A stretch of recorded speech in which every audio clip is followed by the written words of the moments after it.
Hello guys, কেমন আছো বলো তোমরা সবাই? আমি কিন্তু খুব ভালো আছি। আজকে একটা নতুন ভিডিও নিয়ে চলে এসেছি, তাও আবার রেসিপি। আজকে আমার মার পছন্দের খিচুড়ি। আমি আজকে সম্পূর্ণ আলাদাভাবে খিচুড়িটা রান্না করব। আর কীভাবে রান্না করি তোমাদের সাথে কিন্তু সম্পূর্ণ দেখাবো। তাহলে তোমরা এই ভিডিওটা কন্টিনিউ দেখো। আগেই কিন্তু জলটা বসিয়ে দিয়েছিলাম, জল ফোটার পরে সব সবজিগুলো বসিয়ে দিয়েছিলাম। সবজি কিন্তু আধা আধা ফোটা হয়ে গিয়েছে, তখন একটু হলুদ আর একটু লবণ দিয়ে দিয়েছিলাম। আর যেই চাল আর ডাল দিয়ে আমি খিচুড়িটা বানাবো, সেই চাল আর ডাল কিন্তু আমি আধা ঘন্টা আগে ভিজিয়ে রেখেছিলাম, সেটাই তারপরে দিয়েছিলাম। এখন ভাতটা যখন ফুটে উঠেছে, এখন এর ভিতরে তো সোমবার দেওয়া লাগবে, সোমবার না দিলে তো ভালো লাগবে না। তেল, লঙ্কা, তেজপাতা দিয়ে কিন্তু সোমবার দেবো, তারপরেই কিন্তু এই মশলাটা দেবো। আর কি দিয়ে মশলাটা বানিয়েছি সেটা তো তোমাদের সাথে শেয়ার করলাম। দেখেছো, গোটা জিরে আর গোটা ধনে একদম ভালো করে ভেজে নিলাম খালি কড়াইতে। তারপরে দেখো সেই কড়াইতে আবারও বাদামও ভেজে নিলাম। বাদামটা ভাজার পরে কিন্তু সব একসাথে মিক্স করে বেটে নেব শিলনোড়ায়।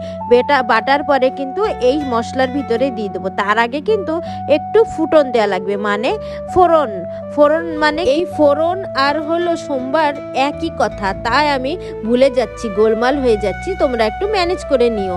দেখো, এই যে এই মশলাটা বেটে রেখেছি, আর এই যে এই সব দিয়েই কিন্তু আমি সোমবারটা দেব।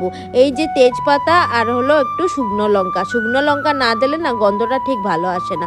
আর দেখো, গোটা জিরে দিয়ে দিচ্ছি তেলের উপরে। গোটা জিরেটা তো মেন দেয়া লাগবে, সোমবারে তো এইসব না দিলে ভালোই লাগবে না।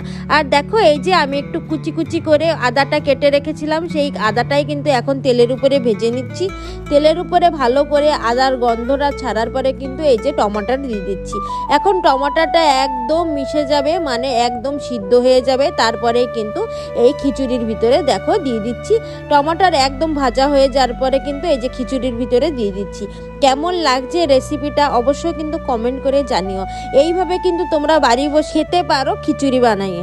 আর দেখো, এই বাদামটা ভেজেছিলাম সেটা গুঁড়ি করে কিন্তু এখন দিয়ে দিচ্ছি। তারপরে যেই মশলাটা যে জিরে আর ধনে বেটেছিলাম সেটাই কিন্তু এখন দিয়ে দিচ্ছি।